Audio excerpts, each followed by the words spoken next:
The flight got in 2 hours early, and I almost didn't go straight home. That decision, that small, exhausted decision to skip the airport hotel and just drive, is the only reason I know what I know now. I keep thinking about that, how close I came to never finding out. It was the third week of February, and the roads outside Columbus were slick with that gray slush that never quite melts. I'd been in San Diego for 9 days at a logistics conference, the kind where you shake 400 hands and remember none of them. I texted my husband from the rental return. Home early, don't wait up. He didn't answer, which wasn't unusual. He never answered after 9. I let myself in through the side door because the front lock sticks in the cold. And the first thing I noticed was that the house was warm and bright and smelled like garlic bread, and somebody had been baking. There was laughter coming from the kitchen. Real laughter, the loose kind that happens when people forget anyone might be listening. My husband was at the stove. My stepbrother's wife was sitting on the counter with a glass of wine, and her 2 boys were at the table doing homework with the good colored pencils, the ones I kept in the locked drawer because they were expensive and my own daughter wasn't allowed to use them without asking. There was a whole spread: roast chicken, mashed potatoes, a pie cooling by the window.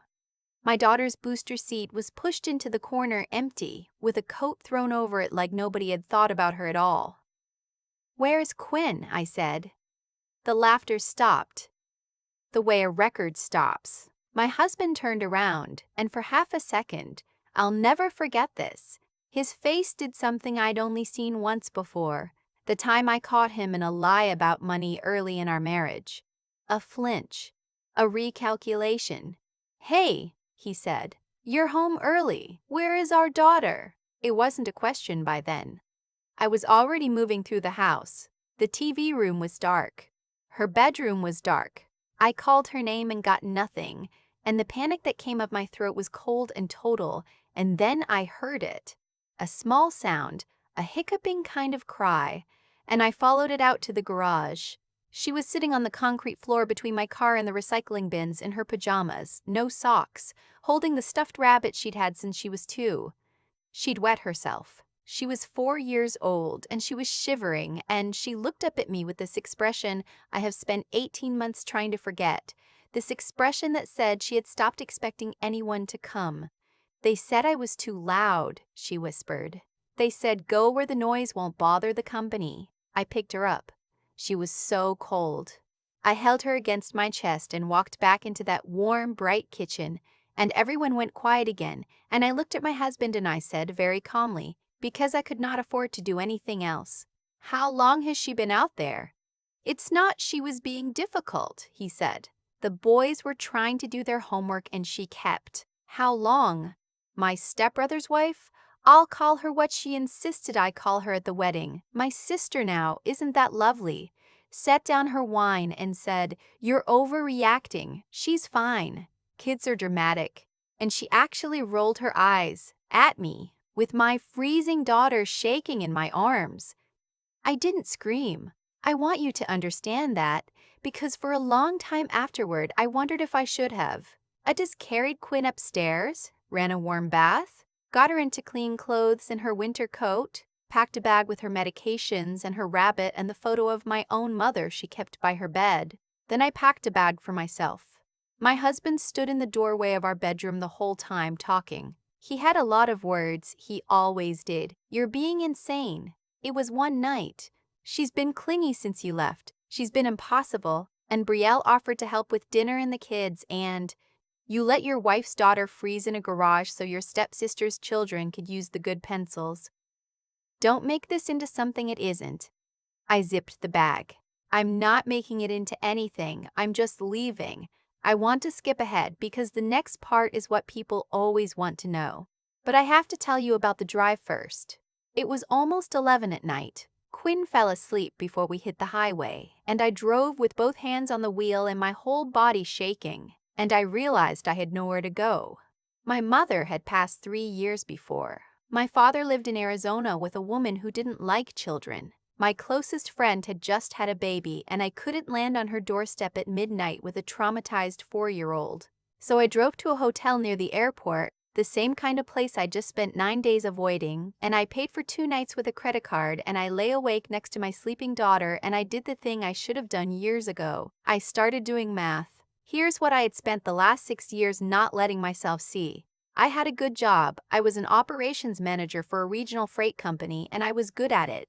I made decent money, but somehow we never had any. Every conversation about savings ended with my husband saying he was handling it, that he had it under control, that I worried too much. He'd lost his last real job 4 years earlier and had been consulting ever since, which as far as I could tell meant lunches and a LinkedIn profile. I'd let it go. I'd been so busy keeping us afloat that I never looked at the books, because looking felt like an accusation, and I loved him, and I didn't want to be that wife. At 2 in the morning in that hotel room, I opened the banking app on my phone, and I looked. The joint savings account I thought had a cushion of maybe $40,000 in it had $211. 211. There had been regular transfers out for almost 2 years. Some to an account I didn't recognize. Some to my stepbrother's wife, Brielle, for amounts like $3,000, $5,000, with memos like loan and Reno.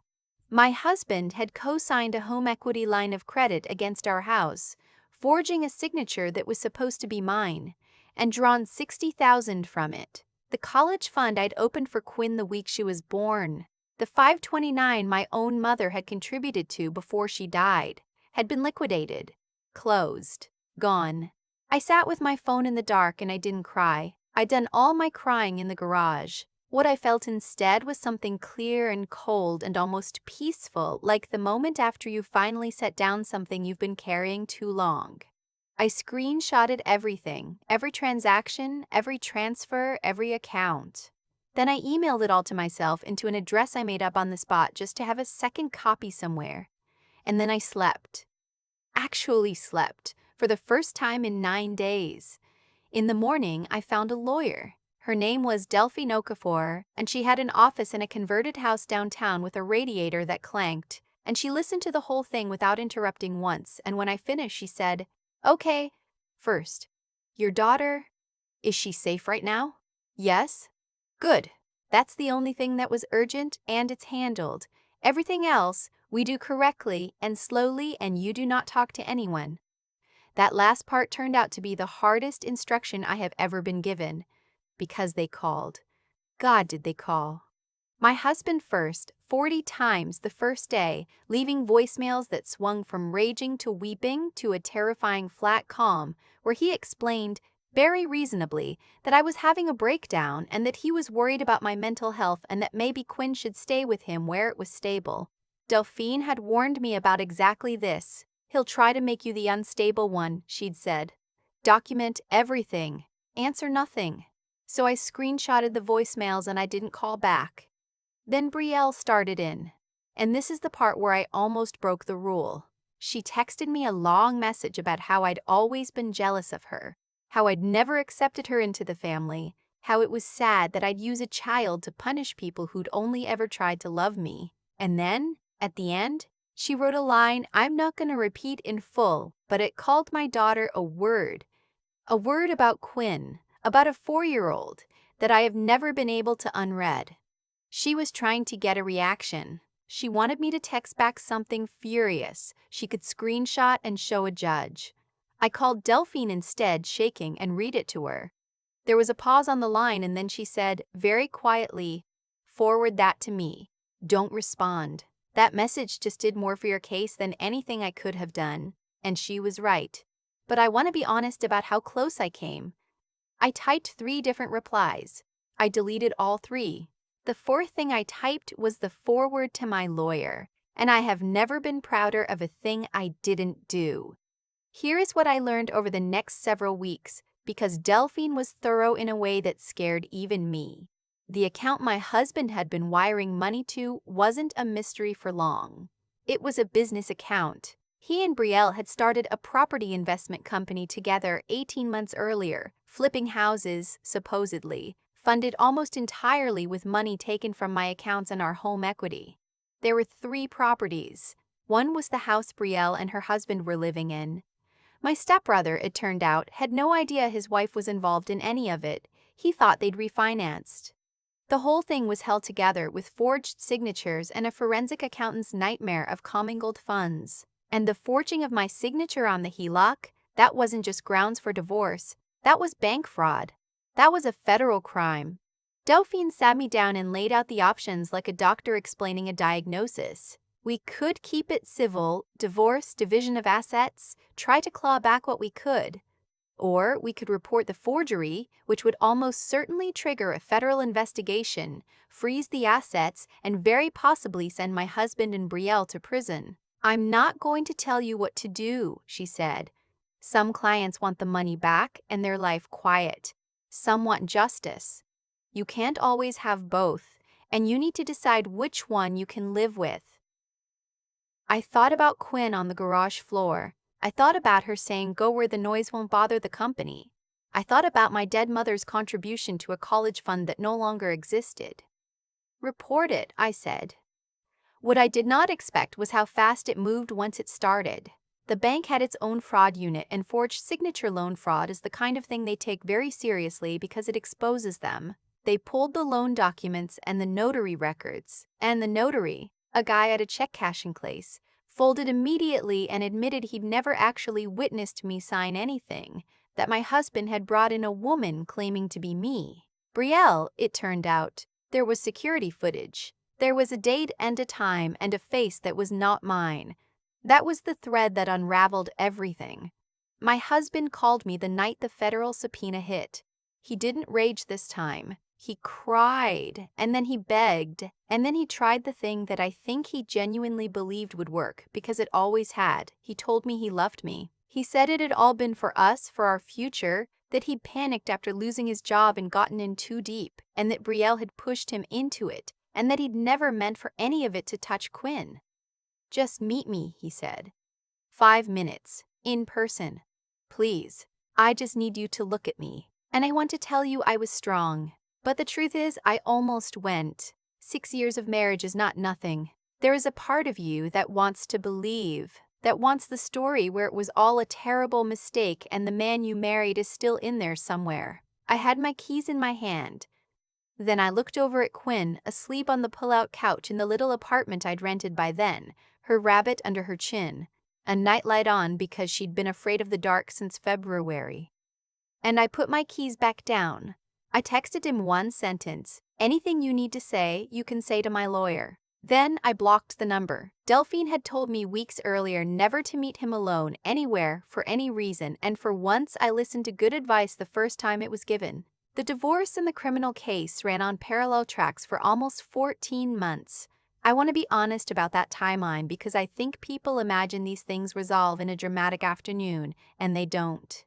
It was a year of forensic accountants and depositions and a forensic accountant testifying about the flow of money in a courtroom so boring you could fall asleep if it weren't your entire life on the table.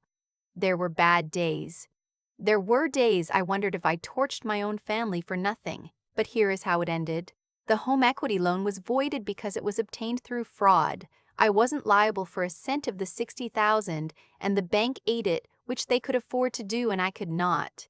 The 3 properties were seized as part of the federal case. My husband pleaded guilty to bank fraud and identity theft and was sentenced to 31 months in federal prison. Brielle, who had impersonated me at the notary and signed her name to the company filings, was charged as a co-conspirator. She took a plea too, 18 months, and her marriage to my stepbrother did not survive the discovery. In the asset division, because so much of our marital property had been built on money stolen from accounts that were legally mine, including my mother's contribution, which I could document with a check from 6 years earlier, I came out with the house, what little was left, and a restitution order that I will probably be collecting in small, humiliating monthly increments for the rest of my life. I don't care about the money anymore. I genuinely don't. Getting it back was never the point. My stepbrother called me after. He apologized for things he hadn't even done, which is its own kind of grief. A man saying sorry for what his wife was. We're not close, but he sends Quinn a card on her birthday, and I think he's the only one in that whole family who understood what actually happened in my house that February night. I kept my job.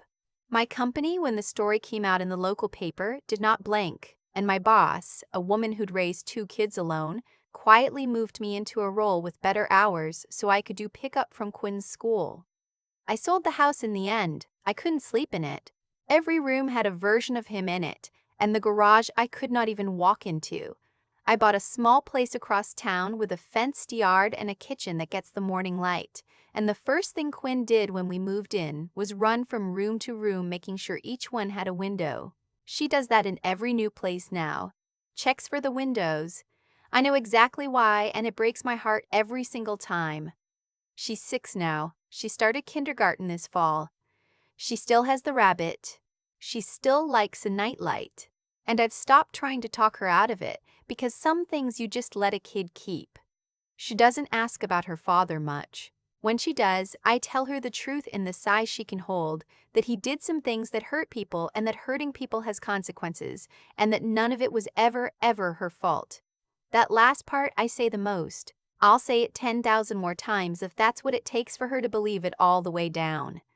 People ask me sometimes if I'm angry. I used to think I would be angry forever. But anger is a fire and it needs fuel, and at some point I just ran out of things I was willing to burn. What I feel now is mostly a kind of fierce, quiet steadiness. I look at my daughter checking the windows in a house that is ours, that no one can forge a signature against, that no one can lock her out of, and I think, I got us here. I almost didn't. I almost stayed in that warm, bright kitchen and convinced myself it was fine. I almost met him for 5 minutes. I almost typed the reply. But I didn't, and that's the whole story, really. Not the prison sentences or the seized houses or the courtroom. The story is 1,000 small moments where I almost talked myself out of believing what I'd seen and didn't. The story is a woman in a hotel room at 2 in the morning finally opening the app. If you're sitting in your own version of that garage right now, and I think a lot of you are, I read what you write to me. Let me tell you the only thing I actually know for sure. The warmth in that kitchen wasn't yours. It was never going to be yours. And the cold floor where they put the people they don't value, that's not where you belong either. There's a third place. It's smaller, and it's quieter, and you have to build it yourself, and it has windows in every room. I'm writing this from that place. Quinn's asleep down the hall. The night light's on. We're okay. We're more than okay.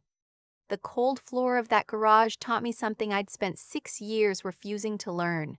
People show you exactly who they are long before the night you finally let yourself see it. My husband didn't become a man who would forge my name overnight. Brielle didn't decide to call a 4-year-old a cruel name out of nowhere. Those choices grew in the dark for years, watered by every time I told myself I was overreacting, every conversation I let him end with, "I've got it handled." The consequences that landed on them, the prison sentences, the seized houses, the ruined marriages, those weren't bad luck. They were the bill coming due for 1,000 small, dishonest choices. Cause and effect doesn't skip anyone. It just takes its time. What I learned in that hotel room at 2 in the morning is that staying a good person isn't enough on its own. I had been kind, loyal, hardworking, and it had nearly cost my daughter everything because I let my goodness make me passive. Being decent has to come with the courage to look. Real integrity meant opening that banking app even though I was terrified of what honesty would show me about my own life. It meant reporting the forgery instead of quietly taking the money back. Because some things are bigger than what's comfortable for me. But goodness without clear eyes is just a target painted on your back. The smartest thing I ever did was stay quiet and let Delphine work. Answering nothing, documenting everything, refusing to meet him alone no matter how much my heart begged me to. I almost wasn't smart.